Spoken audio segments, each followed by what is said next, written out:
believe we're already a month down in 2015. This year is flying by fast. With that being said, I am here to do a wrap up. It's been so long since I've done one of these, and I'm excited to finally get back in the swing of things as much as I can with my school schedule right now.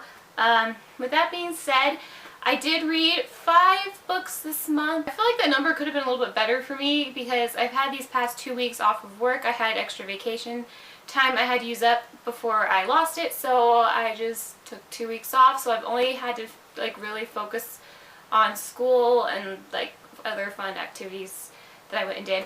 But I really was so excited, and I thought these are going to be like the 2 weeks I spend just reading, and Netflix happened. So these past 2 weeks I have been marathoning Once Upon a Time. I've got no shame.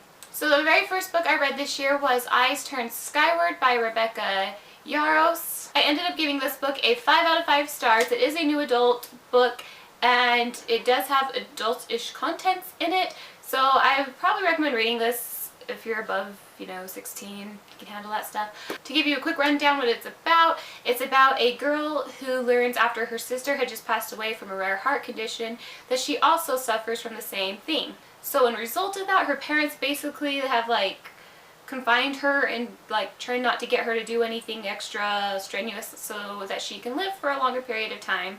However, in the back of her mind, she has a little countdown going on how many days she thinks she has left to live, because she predicts that she is going to die when her sister did, at the same age, I should say. So the story takes off when she is rescued by a very, very attractive man, and she can't really act on how cute he is or anything because she has a boyfriend. You also get the point of view from the boy who saved her, whose name is Jagger.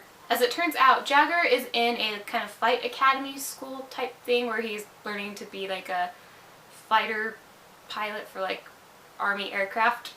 Anywho, her dad is the general over the whole thing, and it also turns out that her boyfriend is his biggest rival in competing for the top spot of this school. I'll just stop rambling about that one now, but it is such an amazing book, and I highly suggest that if you guys do like new adult books, definitely check this one out. The next book I read, I was kind of on a new adult kick, so I think this is the only other new adult book I read this month. Yes, it is. But that is Wait For You by Jennifer L. Armentrout.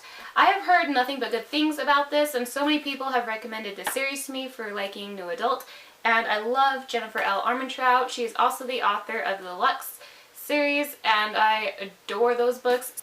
I also gave this one a 5 out of 5 stars. Amazing storyline. Basically, I can't reveal too much about it without spoiling a lot of things, but to sum this one up, it's about a girl who moves away to go to college, and she's kind of trying to escape something very bad that has happened in her past. And while she's there, she happens to meet this very gorgeous, very fun boy named Cam, who happens to live in the apartment across from hers. And basically, as the story progresses, it's about her deciding if she could trust this boy with this really big secret of hers. It's kind of starting to resurface because there's someone sending her emails and threatening if she ever exposes this secret that there will be consequences. So without spoiling too much, and if you do like new adult, I suggest picking this up hands down. The next book I picked up this month was To All the Boys I've Loved Before by Jenny Han. I actually ended up really enjoying this book. I really like Jenny Han's writing.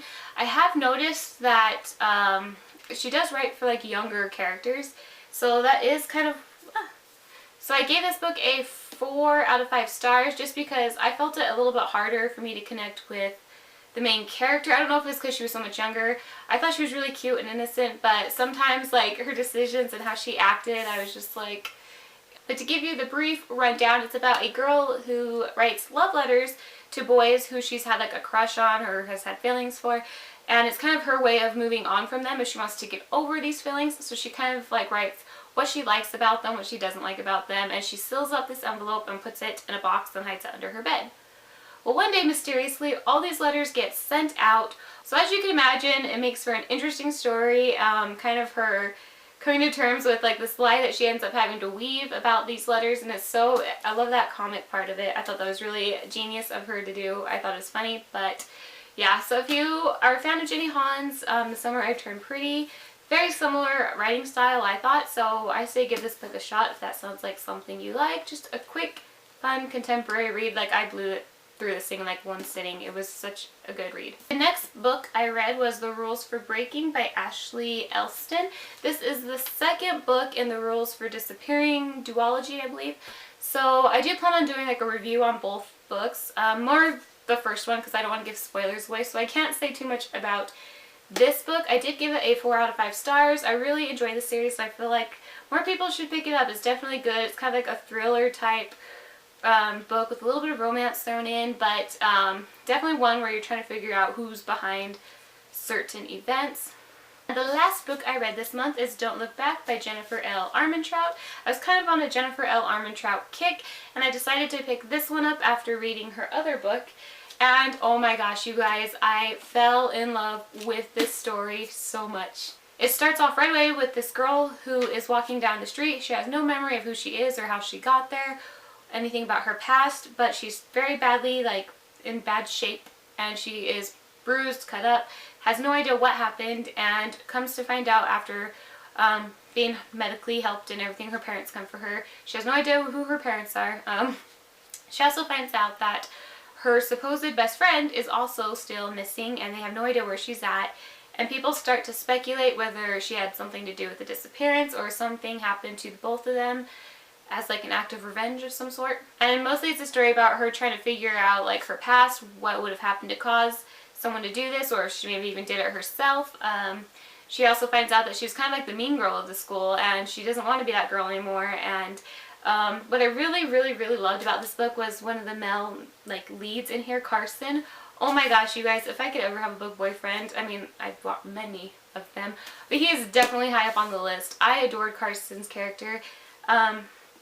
It's a boy that they started out friends, and she ended up being nasty to him when she kind of turned into like this mean girl. And then after this accident, he was still there for her even after all this crap, and he's just a sweetheart. I loved him. I mean, obviously it wasn't like they were best pals right after, but I just thought that that's awesome that he was still willing to like put the past behind him to help her figure out who done it. I will say this too, usually I'm pretty good at predicting like how things will end, and out of all the scenarios I thought of in my head, the way it ended, it was like nothing, it's never even crossed my mind, and I loved that fact that it took me by such surprise. So yeah, hands down Jennifer L. Armentrout. That was like, it's like an ending you just don't see coming, so I highly recommend this if you are into like a mystery thriller type book. Definitely check this out if that sounds like something you like.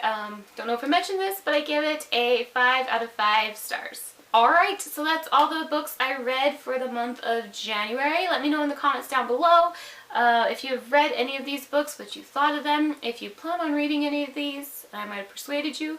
That'd be cool. Also, let me know what you guys read this month. I love hearing what you guys are reading and giving me new ideas of books that I could just add to the hundreds. So yeah, with that, I will just see you guys in my next video. Bye!